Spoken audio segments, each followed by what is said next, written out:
ನಮಸ್ತೆ ಎಲ್ಲರಿಗೂ. ಎಲ್ಲರೂ ಹೇಗಿದ್ದೀರಾ? ನಾನು ಚೆನ್ನಾಗಿದ್ದೀನಿ, ನೀವೆಲ್ಲ ಚೆನ್ನಾಗಿದ್ದೀರಾ ಅಂತ ಭಾವಿಸ್ತಾ ಇವತ್ತು ಒಂದು ಒಳ್ಳೆ ಡಿಫ್ರೆಂಟಾಗಿ ಬದನೆಕಾಯಿ ಗೊಜ್ಜನ್ನ ವೈಟ್ ರೈಸ್ಗೆ ಮತ್ತು ಗೀ ರೈಸ್ಗೆ ಪಲಾವ್ಗೆ ಯಾವ ರೀತಿ ಮಾಡೋದು ಅಂತ ವೀಡಿಯೋದಲ್ಲಿ ಡೀಟೇಲಾಗಿ ಶೇರ್ ಮಾಡ್ತೀನಿ. ಇದಕ್ಕೆ ನಾನು ಜಾಸ್ತಿ ಯಾವುದೇ ರೀತಿ ಮಸಾಲ ಗರಂ ಮಸಾಲ ಏನೂ ಹಾಕೋದಿಲ್ಲ. ಸಿಂಪಲಾಗಿರುತ್ತೆ, ಟೇಸ್ಟಿಯಾಗಿರುತ್ತೆ, ಸೂಪರಾಗಿರುತ್ತೆ. ನೀವು ಒಂದ್ಸಲ ಟ್ರೈ ಮಾಡಿ. ಬದನೆಕಾಯಿ ಮಾತ್ರ ಈ ಥರ ಎಳೆದು ಚಿಕ್ಕ ಚಿಕ್ಕದಾಗಿ ಗುಂಡು ಗುಂಡಾಗಿರೋದು ತೊಗೋಬೇಕಾಗುತ್ತೆ. ಇಲ್ಲಿ ನಾನು ನೀರು ಇಟ್ಕೊಂಡಿದ್ದೀನಿ. ನೀರಿಗೆ ಸ್ವಲ್ಪ ಉಪ್ಪು ಹಾಕ್ತೀನಿ. ಉಪ್ಪು ಹಾಕೋದ್ರಿಂದ ಬದನೆಕಾಯಿ ಕನೆ ಬರೋದಿಲ್ಲ. ಈಗ ಉಪ್ಪು ಹಾಕಿದ್ದೀನಿ ನೀರಿಗೆ. ನೋಡಿ ಬದನೆಕಾಯಿ ಎಷ್ಟು ಎಳೆದಾಗೈತೆ ಅಂದರೆ ತುಂಬ ಎಳೆದು ಚೆನ್ನಾಗೈತೆ. ಒಂದು ಸ್ವಲ್ಪನೂ ಬೀಜ ಇರಬಾರ್ದು. ಈಗ ಇದನ್ನು ಸುಮ್ಮನೆ ಹಂಗೆ 4 ಹೋಳು ಮಾಡ್ಕೋಬೇಕಾಗುತ್ತೆ. ಫುಲ್ಲು ಕಟ್ ಮಾಡೋದು ಬೇಡ. ನಾವು ಎಣ್ಗಾಯಿಗೆಲ್ಲ ಕಟ್ ಮಾಡ್ತೀವಲ್ಲ ಆ ಥರ ನೋಡಿ, ಸ್ವಲ್ಪನೂ ಒಂದು ಬೀಜನೂ ಇಲ್ಲ.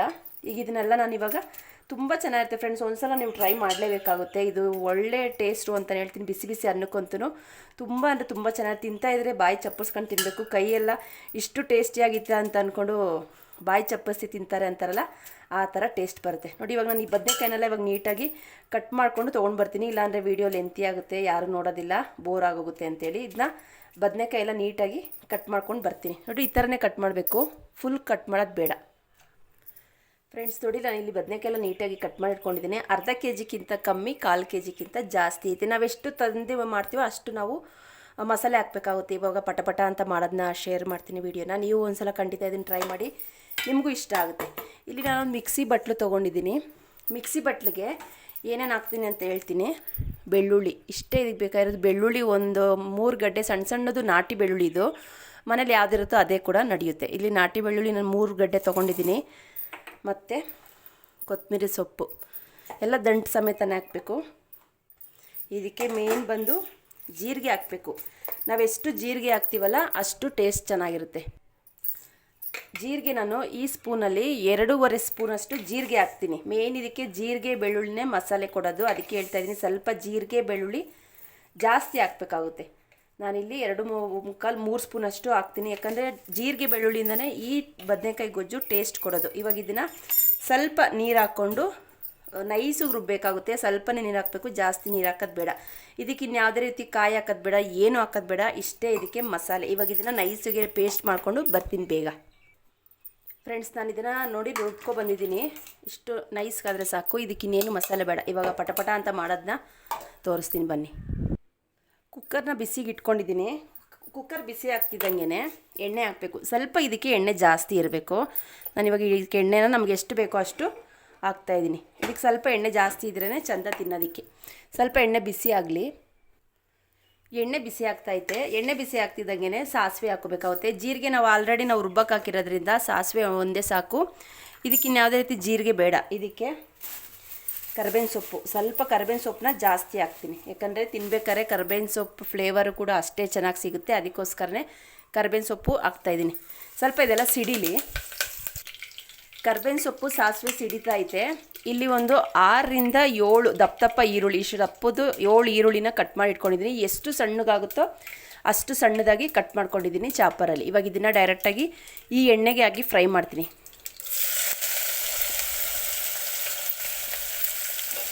ಈರುಳ್ಳಿ ಎಲ್ಲ ಕೆಂಪುಗಾಗಬೇಕು, ಅಲ್ಲಿ ತನಕ ಚೆನ್ನಾಗಿ ಫ್ರೈ ಮಾಡ್ಕೊತೀನಿ ಫ್ರೆಂಡ್ಸ್. ನೋಡಿ ಈರುಳ್ಳಿ ಎಲ್ಲ ಚೆನ್ನಾಗಿ ಫ್ರೈ ಆಗೈತೆ. ಈ ಟೈಮಲ್ಲಿ ಸ್ವಲ್ಪ ಪುದೀನ ಹಾಕ್ತಾಯಿದ್ದೀನಿ. ಪುದೀನ ಹಾಕೋದ್ರಿಂದ ಒಳ್ಳೆ ಫ್ಲೇವರ್ ಕೊಡುತ್ತೆ, ಟೇಸ್ಟ್ ಕೂಡ ಅಷ್ಟೇ ಚೆನ್ನಾಗಿರುತ್ತೆ. ಪುದೀನ ಆಪ್ಷನಲ್ಲೂ ಬೇಕು ಅಂದರೆ ಹಾಕ್ಕೊಳ್ಳಿ, ಬೇಡ ಅಂತಂದರೆ ಸ್ಕಿಪ್ ಮಾಡ್ಬೋದು. ಇವಾಗ ಪುದೀನ ಹಾಕಿ ಚೆನ್ನಾಗಿ ಈರುಳ್ಳಿ ಜೊತೆಗೆ ಫ್ರೈ ಮಾಡ್ಕೊತೀನಿ. ಪುದೀನ ಹಾಕಿ ಚೆನ್ನಾಗಿ ಫ್ರೈ ಮಾಡ್ಕೊಂಡಿದ್ದೀನಿ. ಈ ಟೈಮಲ್ಲಿ ನೋಡಿ ನಾನೇನು ರುಬ್ಬಿಟ್ಕೊಂಡಿದ್ದಲ್ಲ, ಜೀರಿಗೆ ಮತ್ತು ಬೆಳ್ಳುಳ್ಳಿ, ಕೊತ್ತಂಬರಿ ಸೊಪ್ಪು, ಈ 3 ಮಸಾಲೆ ಇದೆಯಲ್ವ, ಅದನ್ನು ಡೈರೆಕ್ಟಾಗಿ ಇದಕ್ಕೆ ಹಾಕ್ತೀನಿ. ಈ ಮಸಾಲೆ ಹಾಕ್ತಿದ್ದಂಗೆ ಈ ಗೊಜ್ಜು ಒಂದು ಒಳ್ಳೆ ಟೇಸ್ಟು, ಒಳ್ಳೆ ಫ್ಲೇವರ್ ಹೆಂಗೆ ಬರುತ್ತೆ ಅಂದರೆ ಮನೇಲಿ ಏನು ಮಾಡ್ತಾವ್ರು ಅಡುಗೆ ಅನ್ಬೇಕು, ಅಷ್ಟು ಚೆನ್ನಾಗಿರುತ್ತೆ. ಈಗ ಇದನ್ನು ಚೆನ್ನಾಗಿ ಹಸಿ ವಾಸನೆ ಹೋಗೋ ತನಕ ಮತ್ತೆ ಫ್ರೈ ಮಾಡಿಕೊಂಡು ಎಣ್ಣೆ ನೀರೆಲ್ಲ ಹಿಂಗಬೇಕು ಸ್ವಲ್ಪ, ಅಲ್ಲಿ ತನಕ ಫ್ರೈ ಮಾಡ್ಕೊತೀನಿ ಫ್ರೆಂಡ್ಸ್. ನೋಡಿ ಎಲ್ಲ ಚೆನ್ನಾಗಿ ನೀರೆಲ್ಲ ಕಮ್ಮಿ ಆಗಿ ಸೈಡಲ್ಲಿ ಎಣ್ಣೆಲ್ಲ ಬಿಡ್ತಾಯಿತ್ತೆ. ಈ ಟೈಮಲ್ಲಿ ಸ್ವಲ್ಪ ಅರಿಶಿನ ಪುಡಿ ಹಾಕ್ತೀನಿ. ಅರಿಶಿನ ಪುಡಿ ಹಾಕಿ ಚೆನ್ನಾಗಿ ಮಿಕ್ಸ್ ಮಾಡಿಕೊಂಡು ಇವಾಗ ಈರುಳ್ಳಿ ನಾನು 7 ಈರುಳ್ಳಿನ ಇಷ್ಟು ದಪ್ಪ ಗಡ್ಡೆ ಹಾಕಿದ್ದೀನಿ. ಟೊಮೊಟೊ ಅದೇ ರೀತಿ, ಟೊಮೊಟೊನೂ ಅಷ್ಟೇ 7ರಿಂದ 8 ಟೊಮೊಟೊ ಹಾಕಬೇಕಾಗುತ್ತೆ. ಸಣ್ಣದಾರು ಒಂದು 10 ಹಾಕಿ ನಾನು ಇಷ್ಟು ದಪ್ಪದು ಒಂದು 7 ಹಾಕಿದ್ದೀನಿ. ಯಾಕಂದರೆ ಇವೆರಡೇ ನಮಗೆ ಗೊಜ್ಜು ಥರ ಗ್ರೇವಿ ಥರ ಬರೋದು. ಅದಕ್ಕೋಸ್ಕರ ಈರುಳ್ಳಿ ಟೊಮೊಟೊನೇ ಮೇನ್ ಇದಕ್ಕೆ ಗ್ರೇವಿ ಬರೋದಕ್ಕೆ. ಈಗ ನಾನು ಒಂದು 8 ಟೊಮೊಟೊನ ಸಣ್ಣದಾಗಿ ಚಾಪರಲ್ಲಿ ಕಟ್ ಮಾಡ್ಕೊಂಡಿದ್ದಂಥದ್ದನ್ನ ಡೈರೆಕ್ಟಾಗಿ ಇದಕ್ಕೆ ಹಾಕ್ತೀನಿ. ಇದಕ್ಕೆ ಹಾಕಿ ಉಪ್ಪು ಹಾಕ್ಬೇಕು. ಇವಾಗ ಟೊಮೊಟೊದಲ್ಲಿ ಬೇಗ ನೀರಿನ ಅಂಶ ಬಿಡುತ್ತೆ ಅಂತೇಳಿ ಸ್ವಲ್ಪ ಉಪ್ಪು ಹಾಕ್ತಾಯಿದ್ದೀನಿ. ಉಪ್ಪು ಹಾಕ್ಬಿಟ್ಟು ಇವಾಗ ಚೆನ್ನಾಗಿ ರೋಸ್ಟ್ ಮಾಡ್ಕೊತಾ ಇದ್ದೀನಿ. ಹೆಂಗೆ ಅಂದರೆ ಟೊಮೊಟೊದಲ್ಲಿರೋ ನೀರಿನ ಅಂಶನೂ ಬಿಡಬೇಕು, ಆ ಈರುಳ್ಳಿದೇನು ಮಸಾಲೆ ಇದೆಯಲ್ಲ ಅದು ಟೊಮೊಟೊಗೂ ಕೂಡ ಹೋಗಬೇಕು. ಅಲ್ಲಿ ತನಕ ಇದನ್ನು ಫ್ರೈ ಮಾಡ್ಕೊತೀನಿ ಚೆನ್ನಾಗಿ. ಫ್ರೆಂಡ್ಸ್ ನೋಡಿ, ಟೊಮೊಟೊದಲ್ಲಿರೋ ನೀರಿನ ಅಂಶ ಎಲ್ಲ ಬಿಟ್ಟೈತೆ. ಈಗ ಇದಕ್ಕಿನ್ನ ನಾನೇನು ಮಸಾಲೆ ಹಾಕಿಲ್ಲ ಅಲ್ವಾ, ಇವಾಗ ಹಾಕ್ತೀನಿ. ಇದಕ್ಕೆ ಏನು ಮಸಾಲೆ ಹಾಕ್ತೀನಿ ಅಂತ ನೀವೇ ನೋಡಿ. ಇದಕ್ಕೆ 2 ಸ್ಪೂನಷ್ಟು ಧನಿಯಾ ಪೌಡ್ರ್ ಹಾಕ್ತಾಯಿದ್ದೀನಿ. ಯಾಕಂದರೆ ಇಷ್ಟೇ ಇದಕ್ಕೆ ಮಸಾಲೆ, ಇನ್ನೇನೂ ಬೇಡ ನಮಗೆ, ಜಾಸ್ತಿ ಏನೂ ಹಾಕೋದೇ ಬೇಡ. ಖಾರಕ್ಕೆ ಖಾರದ ಪುಡಿ ಸ್ವಲ್ಪ ಜಾಸ್ತಿ ಇರಲಿ, ಯಾಕಂದರೆ ಖಾರವಾಗಿ ತುಂಬ ಚೆನ್ನಾಗಿರುತ್ತೆ. ಈಗ ಮಿಕ್ಸ್ ಮಾಡ್ತಾಯಿದ್ದೀನಿ. ಖಾರದ ಪುಡಿ ಹಾಕ್ತಿದ್ದಂಗೆ ಆ ಕಲ್ಲರು, ಹಸಿರು ಕಲ್ಲರ್ಗೂ ಕೆಂಪು ಕಲ್ಲರ್ಗೂ ಚೆನ್ನಾಗಿ ಕಲ್ಲರ್ ಕೊಡುತ್ತೆ ನೋಡಿ. ಇವಾಗ ಇದೆಲ್ಲ ಚೆನ್ನಾಗಿ ಮಿಕ್ಸ್ ಮಾಡ್ಕೊಂಡಿದ್ದೀನಿ. ಚೆನ್ನಾಗಿ ಮಿಕ್ಸ್ ಮಾಡ್ಕೋಬೇಕು. ಇದು ಸ್ವಲ್ಪ ಮಸಾಲೆ ಎಲ್ಲ ಹಿಡೀಲಿ, ಯಾಕಂದರೆ ಖಾರದ ಪುಡಿ ಎಲ್ಲ ಇವಾಗ ಹಾಕಿರೋದ್ರಿಂದ ಸ್ವಲ್ಪ ಫ್ರೈ ಆಗಲಿ ಮಸಾಲೆ. ಚೆನ್ನಾಗಿ ಇದು ಮಿಕ್ಸ್ ಆಗೈತೆ. ಇವಾಗ ಸ್ವಲ್ಪ ನಾನು ಉಪ್ಪು ಕಮ್ಮಿ ಹಾಕಿದೆ ಆವಾಗಲೇ, ಇವಾಗ ಉಪ್ಪು ಹಾಕ್ತಾಯಿದ್ದೀನಿ. ಉಪ್ಪು ಹಾಕಿ ಚೆನ್ನಾಗಿ ಮಿಕ್ಸ್ ಮಾಡಿಕೊಂಡು ಈ ಟೈಮಲ್ಲಿ ನೋಡಿ, ಫಸ್ಟೇ ನಾನು ಬದನೆಕಾಯಿನ ಕಟ್ ಮಾಡಿ ಇಟ್ಕೊಂಡಿದ್ದಲ್ಲ, ಉಪ್ಪು ನೀರಲ್ಲಿ ಹಾಕಿದ್ರೆ ಸ್ವಲ್ಪ ಕನೆ ಬರೋದಿಲ್ಲ, ಇದೇ ಥರನೇ ಇರುತ್ತೆ. ಈಗ ಡೈರೆಕ್ಟಾಗಿ ಈ ಬದನೆಕಾಯಿನ ಇದಕ್ಕೆ ಹಾಕೋತೀನಿ. ಇದು ಯಾವುದೇ ರೀತಿ ತುಂಬ ಬದನೆಕಾಯಿ ಅಲ್ಲ, ಎಣ್ಗಾಯಿ ಅಲ್ಲ, ಬದನೆಕಾಯಿ ಸಾರಲ್ಲ, ಒಂಥರ ಚೆನ್ನಾಗಿರುತ್ತೆ. ಬಿಸಿ ಬಿಸಿ ಅನ್ನಕ್ಕೂ ತುಂಬ ಚೆನ್ನಾಗಿರುತ್ತೆ. ಒನ್ ಟೈಮ್ಗೆ ಯಾರು ನೆಂಟರು ಬರ್ತಾರೆ, ಗೆಸ್ಟ್ ಯಾರಾದ್ರು ಸಡನ್ನಾಗಿ ಬರ್ತಾರೆ ಅಂದಾಗ ಪ್ಲೈನ್ ಗೀ ರೈಸ್ ಥರ ಮಾಡಿಕೊಂಡು ಈ ಗ್ರೇವಿ ಮಾಡ್ಕೊಬೋದು. ಸಖತ್ತಾಗಿರುತ್ತೆ, ಟೇಸ್ಟ್ ಮಾತ್ರ ಸೂಪರಾಗಿರುತ್ತೆ. ಇದು ಬದನೆಕಾಯಿ ಅಂತ ಯಾರು ಹೇಳೋದೇ ಇಲ್ಲ, ಯಾಕಂದರೆ ಟೇಸ್ಟು ಒಳ್ಳೆ ಚಿಕನ್ ಸಾರು ಥರ ಟೇಸ್ಟ್ ಕೊಡುತ್ತೆ. ಅದಕ್ಕೆ ಹೇಳ್ತಾಯಿದ್ದೀನಿ, ಖಂಡಿತವಾಗ್ಲೂ ನೀವು ಒಂದ್ಸಲ ಇದನ್ನು ಟ್ರೈ ಮಾಡಲೇಬೇಕು. ಈ ರೆಸಿಪಿನ ಸಿಂಪಲ್ಲಾಗೈತೆ, ಜಾಸ್ತಿ ಮಸಾಲೆ ಹಾಕಿಲ್ಲ, ಯಾವುದೇ ರೀತಿ ಚಕ್ಕೆ ಲವಂಗ ಏನು ನಾನು ಹಾಕಿಲ್ಲ. ಸಿಂಪಲ್ ಟೇಸ್ಟಿ ಆದಂಥ ಬದನೆಕಾಯಿ ಗೊಜ್ಜು. ಇದು ಸ್ವಲ್ಪ ಬದನೆಕಾಯಲ್ಲಿ ಉಪ್ಪು ಖಾರ ಎಲ್ಲ ಹಿಡೀಲಿ, ಫ್ರೈ ಆಗಲಿ ಸ್ವಲ್ಪ. ಇದು ಫ್ರೈ ಆಗ್ತಿದ್ದಂಗೆ ಮನೇಲಿ ಯಾವುದೇ ಗರಂ ಮಸಾಲೆ ಇರಲಿ, ಇಷ್ಟೇ ಸಾಕು, ಜಾಸ್ತಿ ಹಾಕೋದು ಬೇಡ. ಒಂದು ಅರ್ಧ ಸ್ಪೂನಷ್ಟು ಗರಂ ಮಸಾಲ. ಅಪ್ಪ ನೋಡ್ತಾ ಇದ್ರೇ ಘಮ ಘಮ ಅಂತೈತೆ, ಮನೆಯೆಲ್ಲ ವಾಸನೆ ಬಂದ್ಬಿಟ್ಟೈತೆ ಬದನೆಕಾಯಿ ಗೊಜ್ಜಿಂದು. ಈಗ ಇದಕ್ಕೆ ನೀರು ಹಾಕೋಬೇಕಾಗುತ್ತೆ. ನಾವೆಷ್ಟು ಗ್ರೇವಿ ಮಾಡ್ಕೋತೀವಲ್ವ ಅಷ್ಟು ಗ್ರೇವಿ ಮಾಡ್ಕೋಬೇಕಾಗುತ್ತೆ. ನಾನು ಟೊಮೊಟೊನ ಚಾಪರಲ್ಲಿ ಮಾಡಿದ್ನಲ್ಲ, ಇದರಲ್ಲೇನೆ ನಾನು ಇವಾಗ ನೀರನ್ನ ಹಾಕುತ್ತಾ ಇದ್ದೀನಿ. ಸ್ವಲ್ಪ ಇದು ಗೊಜ್ಜು ಥರನೇ ಬರಬೇಕು. ಅನ್ನ ತಿನ್ನಕ್ಕೆ ನಾನು ಮಾಡ್ತಾ ಇರೋದ್ರಿಂದ ಬದನೆಕಾಯಿ ಕೂಡ ಬೇಯಬೇಕಲ್ವ, ಅದಕ್ಕೋಸ್ಕರನೇ ಸ್ವಲ್ಪ ನೀರು ಹಾಕ್ತಾಯಿದ್ದೀನಿ. ಇದಕ್ಕಿನ್ನೂ ಸ್ವಲ್ಪ ನೀರು ಹಾಕ್ತೀನಿ. ಇದಕ್ಕೆ ನೋಡಿ ನಾನು ನೀರು ಹಾಕಿದ್ದೀನಿ, ಇಷ್ಟು ನೀರು ಹಾಕಿದ್ದೀನಿ. ಇದಕ್ಕೆ ಸ್ವಲ್ಪ ಉಪ್ಪು ಕಮ್ಮಿ ಐತೆ, ನೀರು ಹಾಕಿದ್ನಲ್ಲ ಉಪ್ಪು ಕಮ್ಮಿ ಆಗೈತೆ. ಸ್ವಲ್ಪ ಇದಕ್ಕೆ ಉಪ್ಪು ಹಾಕ್ಕೊಂಡು 1 ವಿಷಲ್ ಹಾಕ್ಸಿದ್ರೆ ಸಾಕು, ಜಾಸ್ತಿ ಹಾಕ್ಸೋದು ಬೇಡ. 1 ವಿಷಲೇ ಬದನೆಕಾಯಿ ಚೆನ್ನಾಗಿ, ಈಗ ಆಲ್ರೆಡಿ ಬದನೆಕಾಯಿ ಬೆಂದೈತೆ. ಹೀಗೆ ನಾವು ಕುದಿಸ್ಬೋದು. ಹಿಂಗೆ ಕುದಿಸಿದ್ರೆ ಏನಾಗುತ್ತೆ ಅಂದರೆ ಗ್ರೇವಿ ಕಮ್ಮಿ ಆಗೋಗುತ್ತೆ, ಬದನೆಕಾಯಿ ಕೂಡ ಬೇಯುತ್ತೆ. ಹಾಗಾಗಿ 1 ವಿಷಲ್ ಹಾಕ್ಸಿದ್ರೆ ಚೆನ್ನಾಗಿ ಹದವಾಗಿ ಬೇಯ್ಕೊಳ್ಳುತ್ತೆ.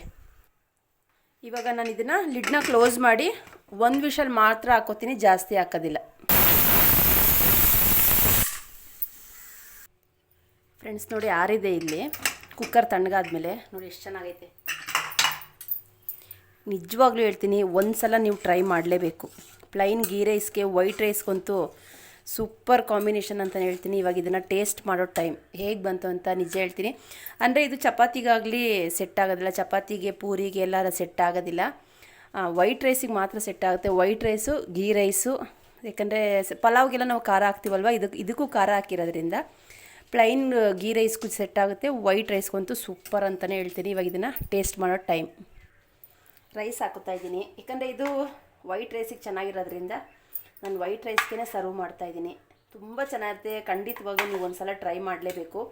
ಹೇಗೆ ಬಂತು ಟೇಸ್ಟು ಅಂತ ಕಮೆಂಟ್ ಸೆಕ್ಷನಲ್ಲಿ ಹಾಕಿ, ನಿಮಗೂ ಇಷ್ಟ ಆಗುತ್ತೆ. ನೋಡಿ, ನಮಗೆ ಎಷ್ಟು ತೆಳ್ಳಗೆ ಬೇಕೋ ಅಷ್ಟು ತೆಳ್ಳಗೆ ಮಾಡ್ಕೋಬೋದು. ನೋಡಿ ನಾನು ಎಷ್ಟು ತೆಳ್ಳಗೆ ಮಾಡಿದ್ದೀನಿ. ಬದನೆಕಾಯಿ ಅಂತೂ ಎಳೆ ಬದನೆಕಾಯಿ ಅಲ್ವಾ, ಚೆನ್ನಾಗಿ ಬೆಂದೋಗೈತೆ. ಇದಕ್ಕೆ ಸ್ವಲ್ಪ ತುಪ್ಪ ಹಾಕೊಂಡು ತಿನ್ನಬೇಕು. ಸ್ವಲ್ಪ ತುಪ್ಪ ಹಾಕ್ಕೊಂಡು ತಿಂತಾಯಿದ್ರೆ ಇನ್ನೂ ತಿನ್ನಬೇಕು ಅನಿಸುತ್ತೆ. ನಿಜವಾಗ್ಲೂ ಹೇಳ್ತೀನಿ, ಖಂಡಿತ ನೀವು ಇದನ್ನು ಒಂದು ಸಲ ಟ್ರೈ ಮಾಡಿ ನೋಡಿ, ಎಷ್ಟು ಚೆನ್ನಾಗಿ ಬಂದೈತೆ ಅಂದರೆ. ಬದನೆಕಾಯಿ ಕೂಡ ಅಷ್ಟೇ ಚೆನ್ನಾಗಿ ಬೆಂದಿರುತ್ತೆ. ಅದನ್ನು ಟೇಸ್ಟ್ ಮಾಡ್ತೀನಿ ಇವಾಗ. ನಂಗೆ ಬಾಯಿಲಾಗಲೇ ನೀರು ಬರ್ತಾಯಿತ್ತು, ಯಾಕಂದರೆ ಅಷ್ಟು ಟೇಸ್ಟ್ ಆಗಿರುತ್ತೆ. ಸ್ಮೆಲ್ಲು ಕೂಡ ಅಷ್ಟೇ ಐತೆ. ಹೊಟ್ಟೆಗೆ ಹಸ್ತೋರಿಗೆ ಒಳ್ಳೆ ಊಟ ಅಂತಲೇ ಹೇಳ್ತೀನಿ.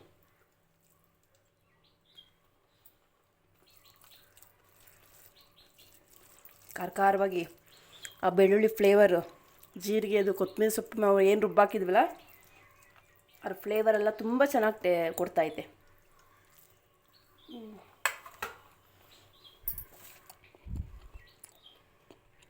ನಾನಿವಾಗ ಇದನ್ನು ಒಂದು ಸರ್ವ್ ಮಾಡ್ತೀನಿ.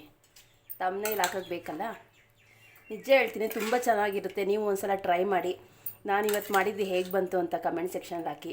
ಈ ವಿಡಿಯೋ ಇಷ್ಟವಾದಲ್ಲಿ ಲೈಕ್ ಮಾಡಿ, ಶೇರ್ ಮಾಡಿ, ಕಮೆಂಟ್ ಮಾಡಿ. ನಿಸರ್ಗ ಕುಕ್ಕಿಂಗ್ ಚಾನಲ್ನ ಇನ್ನೂ ಯಾರೆಲ್ಲ ಸಬ್ಸ್ಕ್ರೈಬ್ ಮಾಡ್ಕೊಂಡೆ ನೋಡ್ತಾ ಇದ್ದೀರೋ ಪ್ಲೀಸ್ ದಯವಿಟ್ಟು ಸಬ್ಸ್ಕ್ರೈಬ್ ಮಾಡ್ಕೊಂಡು ನೋಡಿ. ನಿಮ್ಮ ಅನಿಸಿಕೆ ಅಭಿಪ್ರಾಯನ ಮರಿದಂಗೆ ಕಮೆಂಟ್ ಸೆಕ್ಷನಲ್ಲಿ ಹಾಕಿ ಅಂತ ಕೇಳ್ಕೊಳ್ತಾ, ನನ್ನ ಅಡುಗೆ ಅಂತೂ ಸಿಂಪಲಾಗಿರುತ್ತೆ. ಜಾಸ್ತಿ ಐಟಮ್ ಹಾಕೋದಿಲ್ಲ, ಹೊರಗಡೆ ತಂದು ಮಾಡಬೇಕು ಅನ್ನೋದೇನಿಲ್ಲ. ಮನೇಲಿ ಏನಿರುತ್ತೋ ಅದೇ ಹಾಕಿ ನಾನು ಟೇಸ್ಟಿಯಾಗಿ ಅಡುಗೆ ಮಾಡ್ತೀನಿ. ತುಂಬ ಚೆನ್ನಾಗಿರುತ್ತೆ. ನೀವು ಒಂದು ಸಲ ಟ್ರೈ ಮಾಡಿ. ಇದೇ ರೀತಿ ಸಿಂಪಲ್ ವಿಡಿಯೋ ತೊಗೊಂಡು ಬರ್ತೀನಿ. ಅಲ್ಲಿ ತನಕ ಹೋಗಿ ಬರ್ತೀನಿ. ನಮಸ್ತೆ, ಬಾಯ್ ಬಾಯ್ ಫ್ರೆಂಡ್ಸ್. ಈಗ ನಾನು ಇದನ್ನು ಪ್ಲೇಟಲ್ಲಿ ಹಾಕ್ಕೊಂಡಿದ್ದೀನಲ್ಲ, ಇದನ್ನ ಇವಾಗ ಸರ್ವ್ ತಿನ್ನೋ ಟೈಮು. ಬಾಯ್.